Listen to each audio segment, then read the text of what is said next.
Shalom, shalom, Mishpachah. This is your Yao checking in. And I tried to clean myself up a little bit this time, but I'm still looking mighty rough. But shalom, shalom. Hope everybody's doing well. I just wanted to talk to you guys really quickly about the origin of white supremacy, right? And I understand that this probably would make lots of my subscribers upset. But it's something that I believe needs to be talked about. And there's a couple of, I guess you would call them analogies or metaphors that are in pop culture that best explain what's going on. And I think that their root, the root behind the story is connected biblically. So you have to understand that the last video discussed the history of Israel from the time of the fall of Rome, all the way, the fall of Jerusalem by Rome, all the way up until the current day, right? It discusses the dispersion into North Africa and into Europe by the Romans, right? It discusses that these two groups eventually split up, and the European group began to be controlled by the Europeans, and then the North African group began to be controlled by the Visigoths that came south. So these two groups, again, were able to kind of join back up in Portugal and Spain. And I guess I didn't really, mention that part last time, but there was a connection between these two groups in Portugal and Spain because, of course, the North Africans conquered all the way up into Hannibal, right? Hannibal being a Hebrew name. We don't know if he was necessarily an actual Hebrew or not. Was he an Edomite? Was he a Canaanite? They say all sorts of things about Hannibal, right? We know he was a great leader.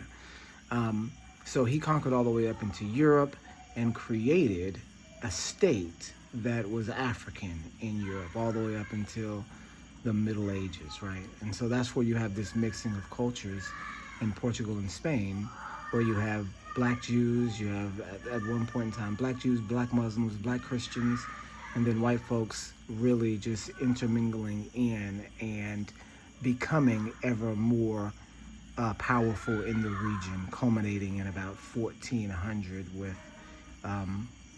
Queen Isabel and King Ferdinand, if you guys want to look those guys up. And so where white supremacy starts is around this time period, right? Before then, you have rulership of the world by a conglomerate group of people and, going from hand to hand to hand. Even though you have the Roman Catholic Church, the Roman Catholics are still themselves split between Eastern divisions and Western divisions.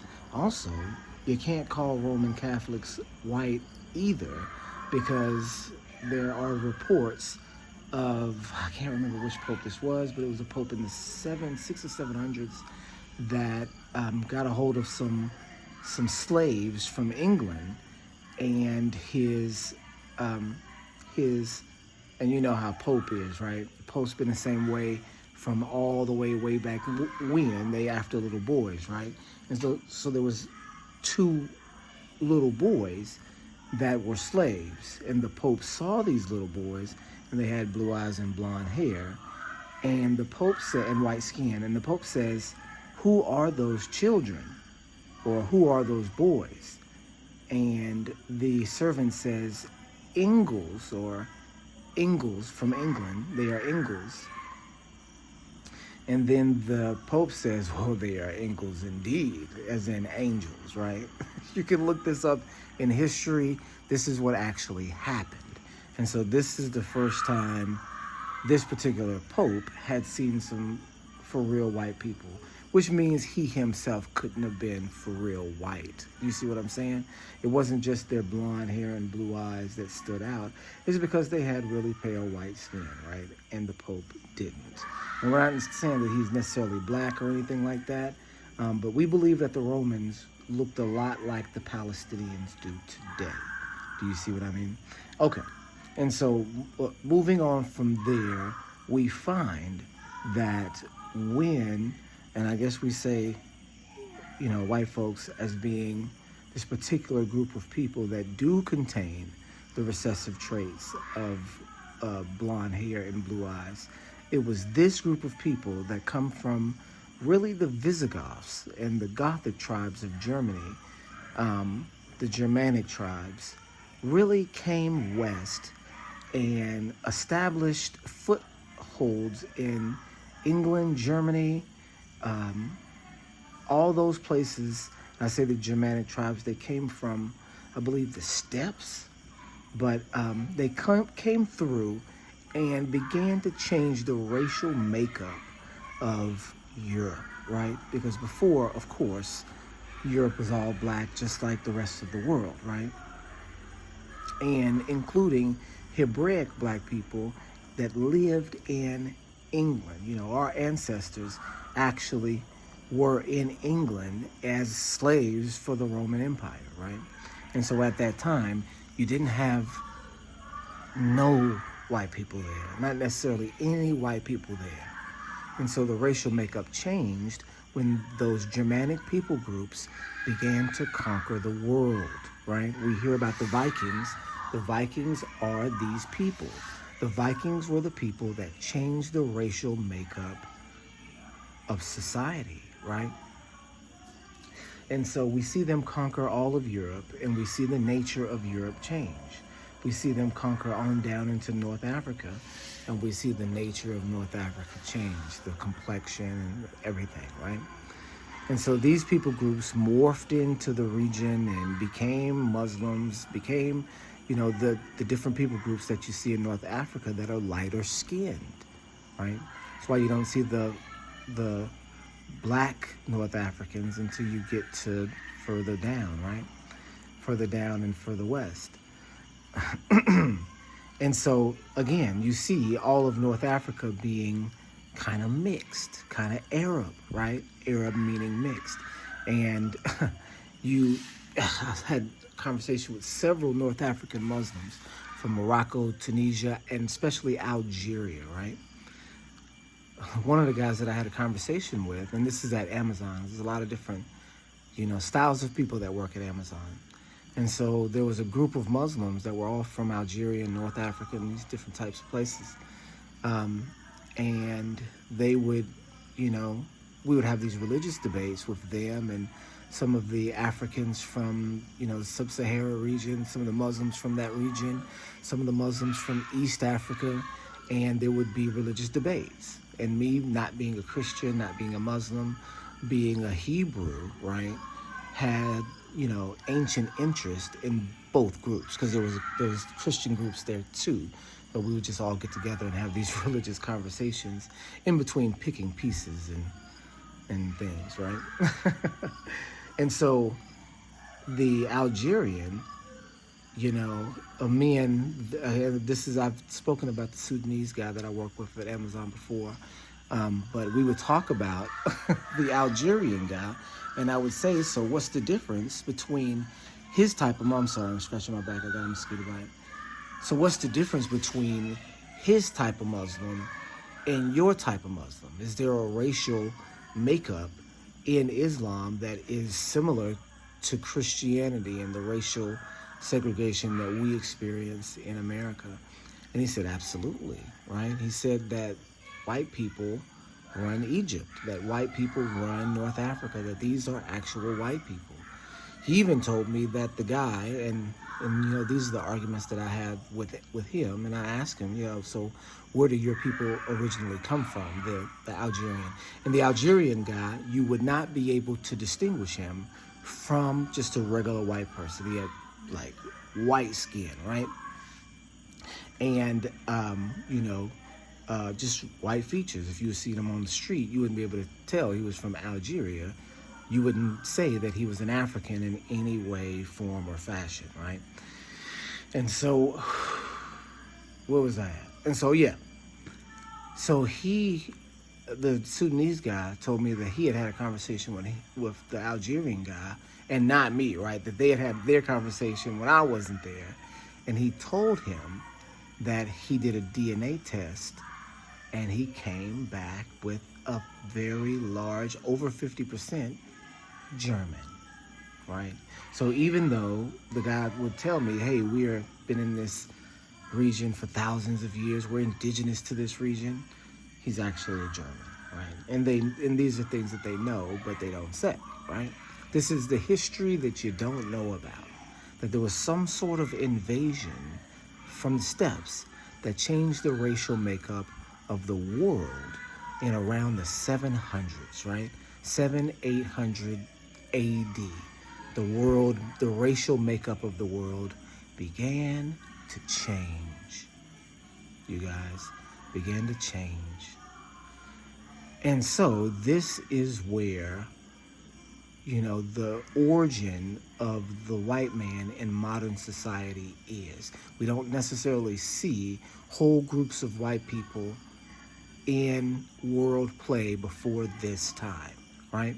And so this is when you introduce the Vikings, and then this is when the makeup of England starts to change, and then from there, the entire world, right? And so the supremacy aspect does not come into play, and you have to recognize this, family. The white supremacy aspect does not come into play until England conquers Jerusalem, which we talked about in the last video, until England conquers Jerusalem in or around about 1200 AD, I'm sorry. And so if you recognize that this is the era coming out of the quote-unquote Dark Ages, right? What are the Dark Ages? What is this all about? There's this mysterious period of, uncivilized European culture. Well, in those ages, they were in Europe in the same places, but they were the second-class citizens under black leadership. This is why you see black crests from England going all the way up, to very near the modern day, right? Because you had Hebrew leadership, Jewish leadership in England that established these castles and orders and kings and dukes and all of these different things. And this is what's in the Bible, the chiefs and all of this. This is the structure of the Bible, right? This is why the queen has a scepter that resembles the scepter of Judah, right? This is why she sits on a throne that had 12 steps on it, right? And then, it's the king now, quote unquote. This is why there's the stone of Jacob under the king's throne, right? This is why they say, God save the king, God save the queen in England. This is a Hebrew phrase, right? This is not a New Testament phrase, it's an Old Testament phrase, right?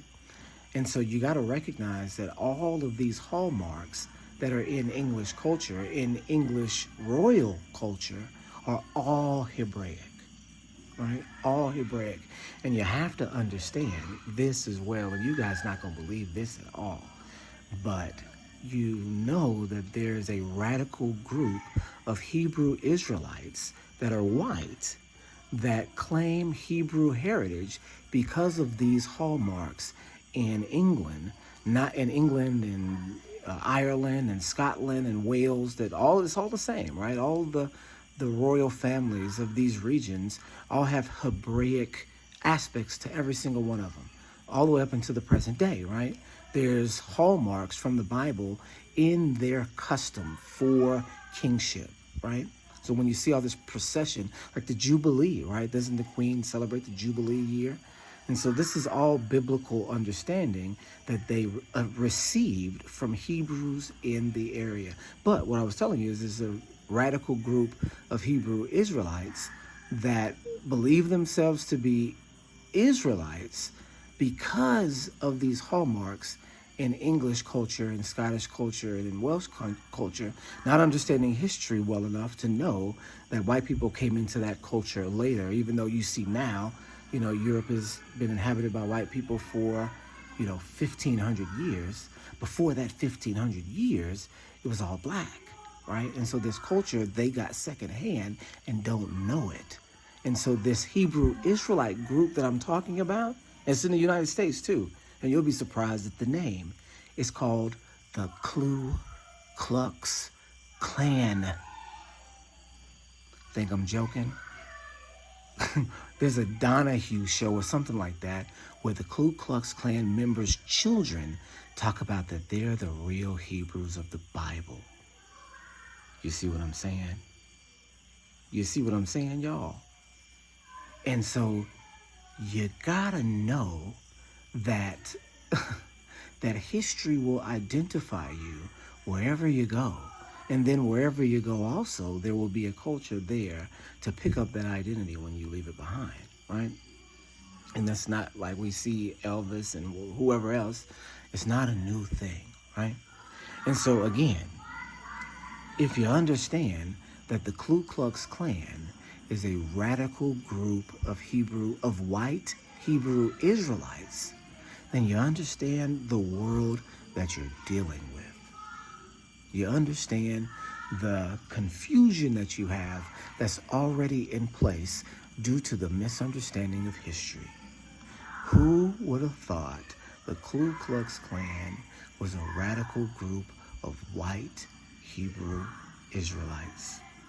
And they're formed to persecute and terrorize and torture and cause an exodus in the 20s and 10s and turn of the century, 1900s, in America for the real Israelites, right? It's just understanding history. It's just understanding history, right? Because if you don't have that group there to persecute the actual group, they might join them because they understand the culture, because clearly they adopted it, right? Look this stuff up, y'all. That the core tenets of Klansmen doctrine is that their people are the chosen people of the Bible, right? And so this is where we see white supremacy originate from 1200 AD. And remember, we talked about the Freemasons originating at this time too, from the Knights Templar, which were the guardians of the throne, right? And so they go into Jerusalem, conquer it, and then start getting all this information directly instead of secondhand from the Hebrews that they got around them. Now they start owning the information and believing it and predicting what's going to happen next, right? And so you already know that they recognize where the Jews are and what happened to them because they were in the same country for so long. So they know that they themselves pushed them west, pushed our ancestors west, right? And so from then they conquer these, now newly formed, white nations in England and France and Germany get together and conquer Jerusalem and get the information directly from the source and then start to use it to change the world. And so we look at in the 1400s, 1500s, after this information is good and set in European culture, the Renaissance, right? And that's when you have the whitewash of all of history coming out in a few generations in Europe during this time, right? At the same time that the slave trade is going on. Do you understand what's happening? Same nation. Do you see what? Same nations, same brother, Japheth, right? In a consistent battle for information, and now, at that point, supremacy, because they had established European rule in Portugal and Spain by kicking the Muslims out, right, in the 1400s with Queen Isabella and King Ferdinand, funding the trips to go back and forth to the Americas to discover this new land, and then funding the slave trade, right, with the Jews, the white Jews that were beginning to take power after the black Jews left in Portugal and Spain, right? Left, were sent to West Africa. Not left, were kicked out, right? And so we talked about it being able to be equated to a modern day analogy. And I don't know what generation you guys are from, but if you're from my generation, you may remember a movie, Back to the Future, Part 2, right? It was a movie that I loved as a kid, watched it over and over and over again. I wanted to be Marty McFly, driving the car to go back in time or to go forward in time. And do you see what I'm saying? It's a science fiction movie, right?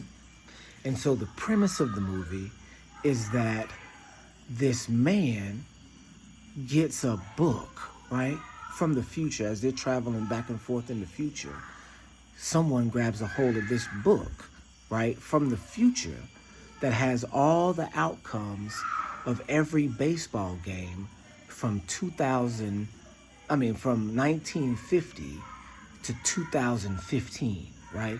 It's got all the winners of every game. It's an almanac. It's called a sports almanac in the movie, right? And so the main character in the movie, Marty McFly, gets in and says, I'm going to take this to the past and win me some money and set myself up, right? And so they say, okay, we're not going to do this. But another character sees the book, like another character from the past that's in the future, sees the book and says, I'm finna get it, right? And so what the character does, the evil character, takes this book and goes back in time and gives it to himself, and then tells himself in the past, right, his young self, use this book to make you rich and don't let anybody know that you got it. Do you see what I'm saying, y'all? So check this out. Check out the scenario, right? You're England, and you've just, 400 years earlier, had your entire nation converted to Christianity, which has its roots in Judaism, this ancient people group in Asia Minor, the Middle East, what they call it now, North Africa, which is what it actually is, in this place called Jerusalem, and they have all the ancient secrets and knowledge, right? They have all information about the past, right? And so you gather up your army because you now have access to the information that it exists, and say you want to go conquer Jerusalem in the name of Christianity, because that's your newfound religion that you believe to be true, so you'll establish it in Jerusalem. And so they go and do exactly that and take it out of the hands of the Muslims for a short time, right? And so during this time, they get down there, right? They get down there and find out that the information is 100% true. Now think about this. They had just been using the religion as a means of control for their people. It is a better means of control than paganism, right? They found that out from Khazaria, which did the same thing at around the same time, right? That Christianity was a better, or an Abrahamic religion, was a better choice for rulership over nations than paganism, right? Because paganism was so wild that nobody could be controlled, right? And so the same thing that was happening in Khazaria in around 700-800 AD was happening in England too, right? People were converting over to Abrahamic religions. This all happened in the span from about 300 to 700 AD. In that 400-year time span, most of the world converted over to Abrahamic religions, right? And so, from paganism, away from paganism. And so since this was happening in Europe, the Europeans took action, or in England, the English took action and went into Jerusalem and conquered it, right? And conquered it. Took that information, like the book from the future that the man stole and gave it to his younger self, like that book from the future, began to use it to make money. Began to use it to predict what's gonna happen next, right? Began to use it to exert influence over their area, right? And so they came up with this plan to take over the world. And the plan worked, right? In Europe, and they acted in accord. In Italy, they began, like we've been talking about, to commission all white artwork that still exists today, that is in every Wikipedia page that a biblical figure has. They began to take control of history and turn it all white. This is the origin of white supremacy, the understanding that the Bible is true. In understanding that the Bible is true, white supremacy came into existence in painting those characters to be white. That's the origin of white supremacy. The understanding of the Bible. And check it out, what's also happening at this time. The invention of the printing press, right? The Gutenberg printing press, right? And what's the first thing that they print is the Bible. And so you'll see here, this is the beginning of white supremacy. In a sense, like in the movie Back to the Future, where someone gets a hold of a book full of prophecies, and then they see themselves in it and say, this is something that we can, for a time, exploit. Because now all we got to do is go back and get those same Jews that we just kicked out and use them as slaves, since we know they down there goofing off somewhere. They're going to be somewhere in sin, more than likely. And if not, we'll go do something like Balaam to get him in sin, and then we'll capture him. And they did. And when they captured us, they were able to take control of the world and promote white supremacy. And it has been that way ever since. People believe that just because that there were white people in England that they ruled the world. Then no. The world was ruled from the Middle East. Most of the world at that time was Muslim. Nobody was taking out the Muslim Empire and the Ottomans, right? The Ottoman Empire controlled Jerusalem, the early Ottoman Empire, right? Right, all of the different Turkic tribes that were, in the Middle East, and these had Gothic roots too. So you've got a Gog and Magog struggle beginning to unfold in Europe and in Asia Minor in the 800s. But it then began to play itself like an Abrahamic war, because you had two people groups of new converts to Abrahamic religions, right? And then the old converts, the old original people, began to be enslaved and shipped cross-country through Africa, through Europe. You see what I mean? This is how history actually works. It's not something that is stable, right? It's dynamic, not static, right? You can't just look at a place where people are and say, this is the people that were. You can't even do that with America. If you look at Atlanta, Georgia, 200 years ago, right, in 1823, would it look the same? Would the racial makeup be the same? Go another 100 years back, it'd be completely different.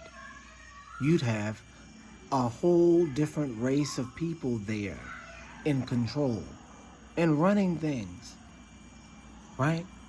Than it would be in the same 100 years later, starting to change. 100 years after that, the people that inhabited that area, gone, right? Gone. People say, okay, well, it was black folks there too. Not all the Indian tribes was black. Not all the Indian tribes was Hebrew. Remember, these were different tribes, warring tribes. Some of them was Hebrew, some of them wasn't, right? So the racial makeup changed. Georgia was mostly black at a lot of times. It changed. Do you see what I'm saying? Things change based on generations, right? There were black towns and cities and prospering black towns and colleges and doctors and banks like Black Wall Street, right? In the early 1900s. Why? Because when our ancestors were released from slavery, the first thing we did was go to college. You had a bunch of people all over the South that said, we not going to be miseducated anymore. We're not going to take being miseducated and put into, manual labor. Let's go to college. And since the slaves were freed, they had all of these new rights. And guess what? Our ancestors got educated and started making banks and businesses and post offices and building communities and prosperous communities. Well, guess what? The economic wealth of America in the 1880s belonged to the black community. 1890s belonged to the black community. 1900s belonged to black folks. They talk about Black Wall Street in Tulsa. There was a Black Wall Street in every city in America. And guess what? In some cities that weren't established, new cities that black folks established themselves. Do you see what I'm saying? Our ancestors, in a very short period of time, began to control America economically. In about 1890, it was over. It was over. The shift had already begun. And so, do you understand that radical group of Hebrew Israelites that we were just talking about, the Ku Klux Klan, was formed then? And what did they do? They burnt those towns to the ground. They moved all the black businesses out with violence. You guys don't get that there was a major catastrophic event to happen to our community in the 1900s. You talk about the Holocaust, you talk about the Indians, the Trail of Tears and all that. There was a huge trail of tears in the black community in the South in the early 1900s. Ku Klux Klan killing hundreds of thousands of people, running millions of people out from their land. Do you understand? This is where the populations of Chicago, New York, LA, Detroit, Houston, Oklahoma, Seattle, this is where these populations come from. Were no black folks out there? There were no huge populations. Everybody was in the South. Everybody. Ask somebody from LA. Ask one of these OG gang members where, because that's what I did. Ask them where they're from, where their people are from. When I was in the military, I was stationed in Iraq with a dude from Watts, right? And he was an older guy, an older, Crip guy, right? And so he would tell me all the time, because I'd say little things that would trigger him. I said one time, man, he gonna haul off and hit you. And he said, my daddy used to say that all the time, haul off and hit you. What does that mean, right? It's just a phrase, right? He said, my dad is from Mississippi, right? So the dude was first generation Los Angeles. His people weren't from Los Angeles, they were from Mississippi. Guess what? Everybody's like that. You see what I'm saying? Everybody's from Mississippi. My people are from Mississippi. Everybody is from Mississippi, really. Do you see what I'm saying? And guess what? In these areas, in these regions, I'm tripping. In these regions, Black people became wealthy. Black people became rich and developed a middle class and then an upper middle class in the 1900s and the late 1800s. That's what all these black Wall Streets were. You look at even in every city, you look in every single city and you'll have your black strip. And then you'll know that it was destroyed. And you'll know that it's not there anymore because there was a Holocaust. There was a Holocaust that you missed. It's a Holocaust they didn't tell you about, right? And what happened was that it split the black population up and it scattered us all across America and all these different cities to where that we didn't have any fighting force and we couldn't have any fighting force. Do you see what I'm saying? There was an extinction, there was an ethnic cleansing that happened in America to us. You don't recognize in every city that you go to, there's an underground. Have you noticed that there's an underground in every city and that it was all flooded out? Have you noticed that there are graveyards that are at the bottom of lakes? Have you noticed that there are whole towns and whole people groups that are at the bottom of lakes? You know, have you heard of TVA, Tennessee Valley Authority? We're from Tennessee. Flooded huge parts of Tennessee. Guess what was there? The black communities, the black towns that were wealthy and prosperous and doing better than their white counterparts. That's the part of history that you don't know about. That they wiped a thriving community out before. If they hadn't, you would have had America being the center of the world with all black economies. Do you see what I'm saying? That the economy itself would be black. If they didn't do something. You had Madam C.J. Walker at the turn of the century with $1 million. You see what I'm saying? With $1 million in 1900. What's the calculation of that amount now? And where did it go? You see what I'm saying? What happened to it? If you had millionaires in 1900 in the black community, where they at now? And how come that $1 million then didn't become a fortune today? Do you see what I mean?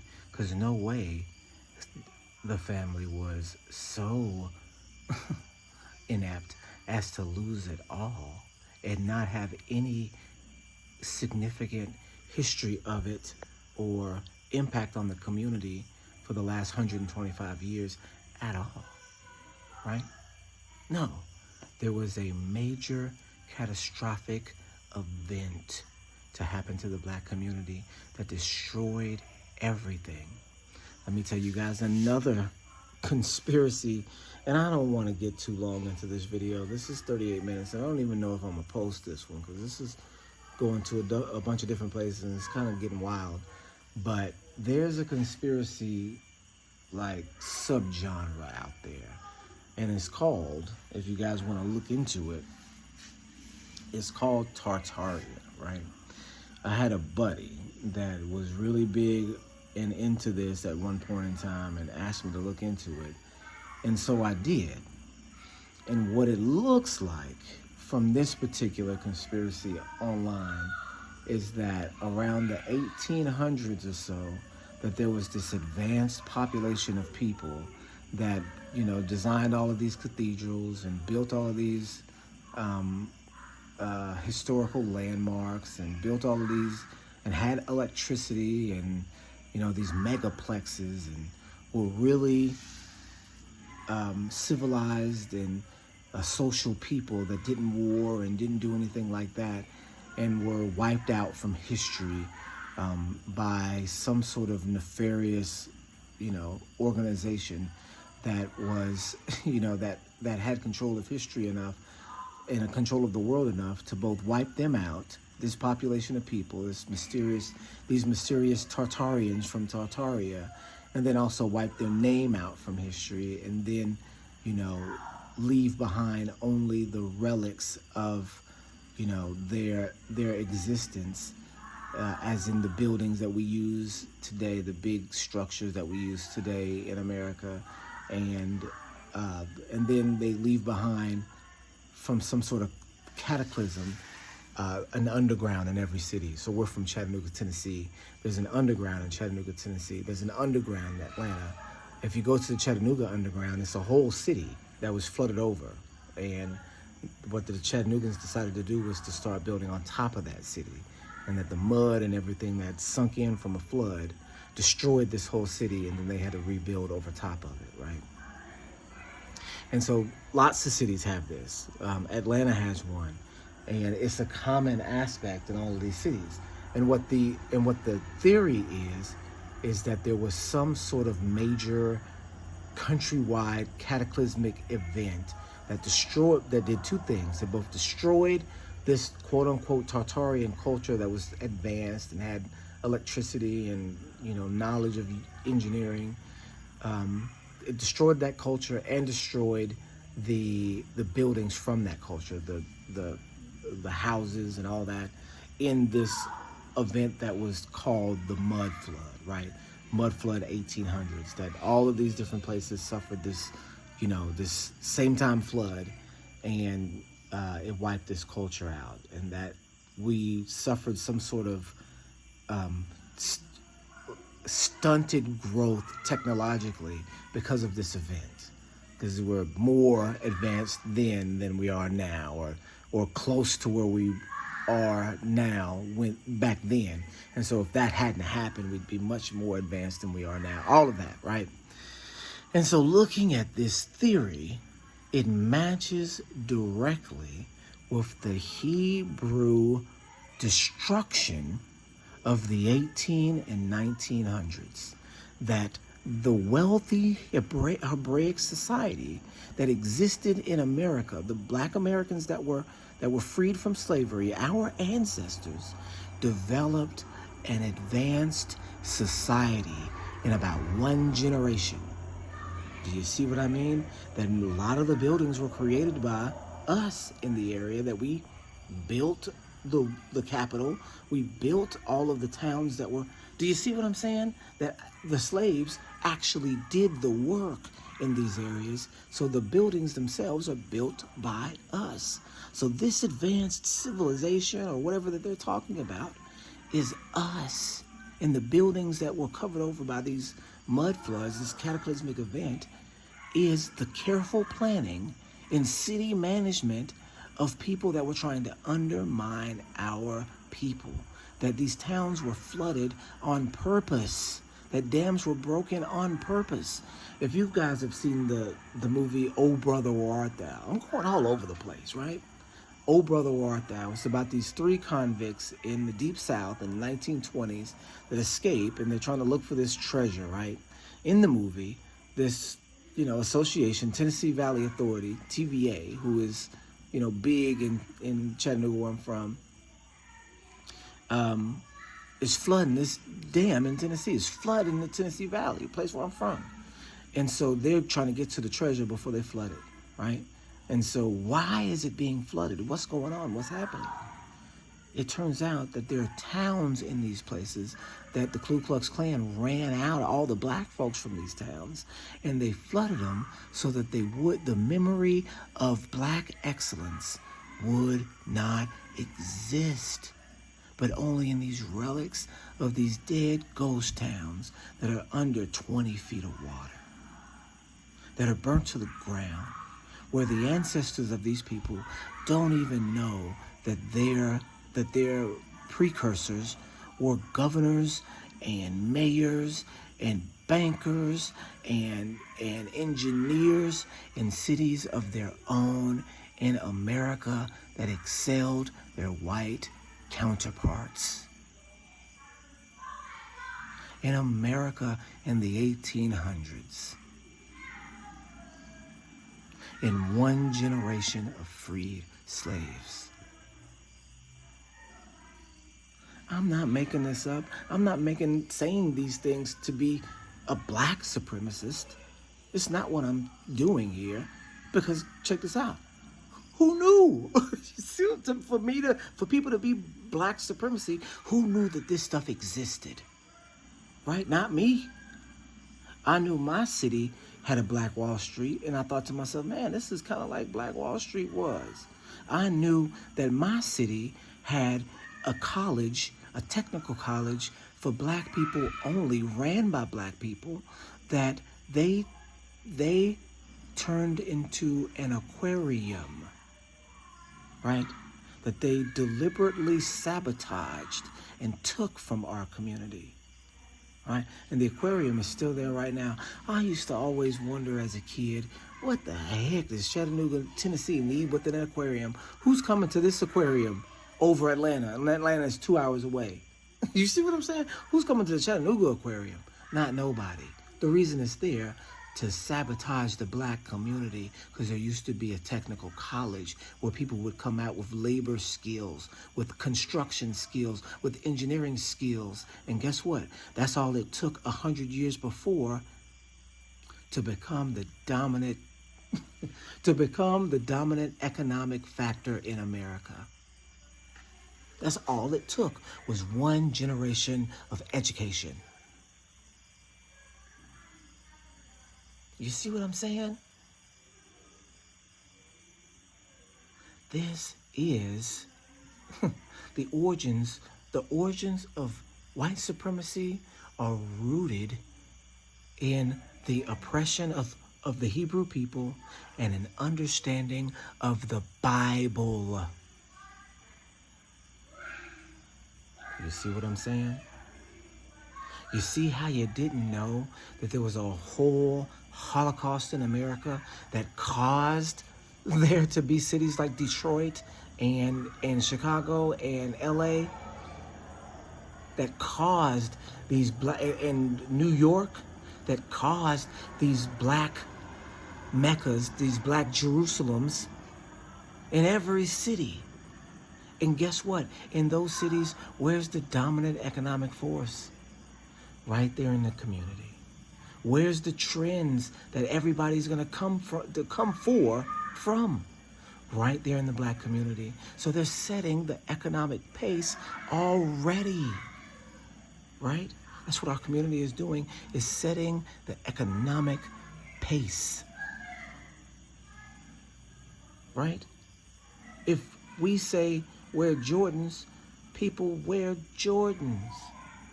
If we are Jordan, people wear our shoes.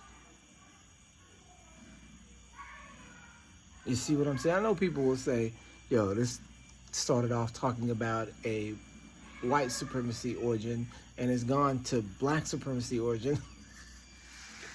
But this is not something that comes from us being superior, right? It comes from Yah saying, okay, this group of people I'm choosing, and it doesn't matter where they are or what they're doing, I'm not going to let them go, and people are going to always see the light of Yah on them. That's why it says in Matthew 5, let your light so shine before men so they may see your good works and glorify your Father in heaven. It says your Father right there. It's particularly talking about a group of people that have this responsibility, right? That don't deserve what they have, but have it. Do you see what I'm saying? And then when they got it, didn't know what to do with it, weren't obedient with it, and lost it, right? And it's about the other group of people picking it up and then running with it and using it to take over the world. Do you understand what I mean? The history is there to tell the entire story. There are no missing pieces. I know I said in the last video that there are gaps here and gaps there. Not really. There's no missing pieces. The story fits. The story makes sense. You know the story is true because you've already lived it. You see the story playing itself out over and over again in your history, right? You see it all the time. the men from every generation, something happens to them, right? Since that 1800s generation took one generation to become the dominant economic force in America, they learned their lesson. You guys don't recognize, and I have to tell this, I have to say this thing because this tripped me out too when I first saw it. I had to, I really want to make a video just about this thing, and I'm going to incorporate it into American Jew in some form or fashion, right? Okay, let's see if you guys get this one, right? Do you understand that the Great Depression, the stock market crash of 1928, was because of black folks? Was because the black community was becoming too powerful again, right? And so after, you just have to know that because you are the children of Israel, that America is after you, that your well-being is of utmost importance to America. And not well-being, but controlled, right? Being in control of you, black man, Hebrew man, is America's goal. It's what it was made for. So everything that happens in America is about you. Rewind 100 years, 1928, the stock market crash. People would always say, oh, somehow they knew it was coming. Certain people weren't in the stock market at that time. Certain people that were richer than other people pulled their money out in the days before, so people knew it was coming. Some people say these same people orchestrated it to happen because the circumstances of it happening was so foreseeable that it's ridiculous for people to believe that it's a mistake, that it could have been prevented on so many levels that it was almost forced into existence. The reason why is because it was forced into existence. If you know anything about the 20s, if you guys know anything about the 20s, what do they call them? They call them the Roaring 20s, right?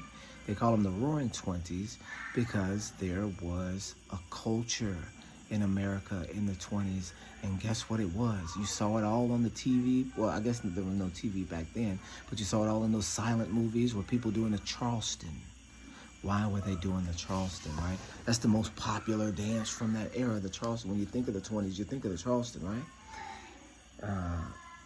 Because people in the black community were doing the Charleston.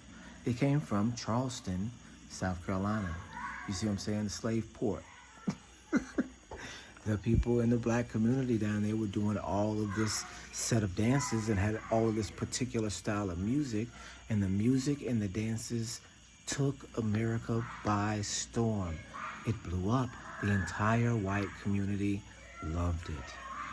They were able to travel up and down the East Coast at all of these different spots up and down the East Coast and perform, blues and all sorts of things, and then also do these dances that popularized this music to the entire world. The next thing you know, they're doing these things in France, right? Next thing you know, they've got jazz in France. You've got the center of the musical world, of the world, in Harlem in the 20s. Harlem became the music capital of the world, and the black folks that were there had only been there one generation. Wasn't no black folks like that in New York. They only were there from Mississippi one generation in the 20s. Again, the black capital of the world, the music capital of the world, Harlem, one generation. You see, that influence on the East Coast came to Harlem and established itself. And then from there to France and all of these other places, and the black community again became rich in the 20s. So what they had to do, the powers that be, was crash the entire thing. They had to say, we can't allow the black community to overstep us, and crash the entire economy. That's what happened. That's why it seemed staged. That's why some people knew about it and some people didn't, because they sabotaged the economy for the reason that the African American population became rich in the 20s because of the dances and the musical culture that took America by storm. And guess what? When everybody was poor, all the lower class, the middle and lower class were poor. It hit white people too, right? It hit white folks too. But the upper class was still doing good. So they took all those dances and then popularized them for the next 40 years in film. Tap dancing, Charleston. You see that all the way up to the 60s, right? White folks doing them same dances today, right? Swing dancing and all this other stuff that come out of Harlem at that time. Still doing those things today. But they played that culture from that era out to its utmost, right? All the cartoons from that era had all these figures in it. I didn't know what they were imitating in the cartoon, where I'd see this guy come on and do, I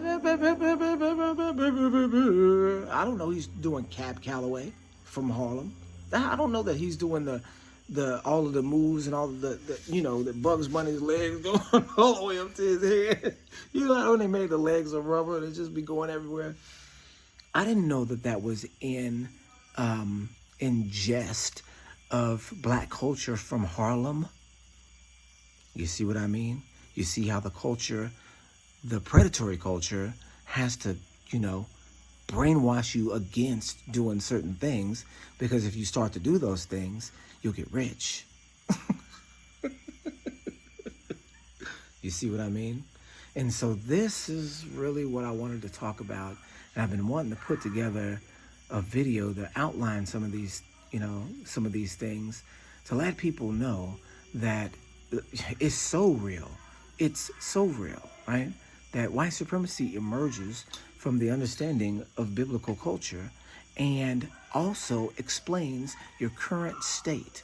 The state that we're in now, which is dumbed down to the point of you can't even talk to some people, right? People, they said that the whole city of Baltimore failed math, right? All the city schools failed math, like everybody. And so you've got a culture that's so dumbed down and so violent and so, sexualized, that we are the worst that we've been now ever. We don't have a community anymore. We don't have leadership anymore. We don't have nothing right now. Nothing at all. That the state of the black community in America today is worse than it was during the time of slavery. It's worse than it's been ever. No matter how much wealth, no matter how many houses or communities that we have, the state of the community is the worst it's ever been. We don't have anything. We don't own anything. And you don't recognize that we had our own whole cities. That there was no white nothing, no white bank, no white hospital, no white post office, no white transportation, nothing. Completely self-sustained, self-owned, and rich just 100 years ago. And they managed to brainwash us to the extent that we don't know that even existed. We got movies like Rosewood and concepts of Black Wall Street, and we don't know our community was Black Wall Street, that we designed Wall Street, that's what it was, that our community was the wealth of the nation. Our person was the wealth of the nation the entire time, all the way up until today. You're really selling yourself short, because if you've been miseducated. And look how quickly things can turn around. If you get out of slavery in 1865, and by 1880, you have a whole graduating class of doctors and lawyers, which we have in the records for my country, Bumpkin City, Chattanooga. We have the record of complete graduating classes of doctors and lawyers in 1882 on record. On record with a letter I'm reading a book about these colleges and things that existed in my town, and I'm thinking, how in the world, right? That this affluent, this educated people became what we see today, right? And so there's a letter that was written by one of the graduates of this brand new class of lawyers or doctors, I can't remember what it was. And she's writing and saying, the future of this society is so hopeful because I'm sitting in a classroom with 14 other doctors, 14 other brand new lawyers, and we have the potential now to go out and create something that will never change, right? What? And the letter sounded so hopeful, and that does not today exist. Not only does it not exist, the memory of it does not exist. The movement itself no longer exists, to the point that you didn't even know it ever happened. Right? The destruction, the cataclysm, the mud flood from that conspiracy is you. The cataclysmic event that happened is white supremacy. It's just truth. And it's what people will have to deal with, right? It's what the nations will have to deal with, because eventually all this stuff is going to come to head, and Yah's going to do something about it. And of course, we can't do anything about it, because what are we going to do? Yah's going to do something about it, right? It's just like Egypt. We see these people becoming too rich and powerful and numerous. We got to do something. And they did, right? And it worked. And it worked because we've been disobedient, right? Okay, y'all. This was an hour long. I'm probably not going to post this one. My last one was a 42-minute video, and it took, 42 hours for it to upload, right? And so I don't know if I'm going to end up uploading this one or not. Just depends on how long it takes. And I'm kind of rambling and going on from point to point. And I guess I kind of got to the things that I wanted to say, but I would like to say them more directly. I kind of just crammed a whole bunch of things into this video. But I do think it's information that people need to know, that the origin of white supremacy starts with the Bible, and the application of white supremacy is what you see in the Black community today. Okay, you guys. Shalom, shalom.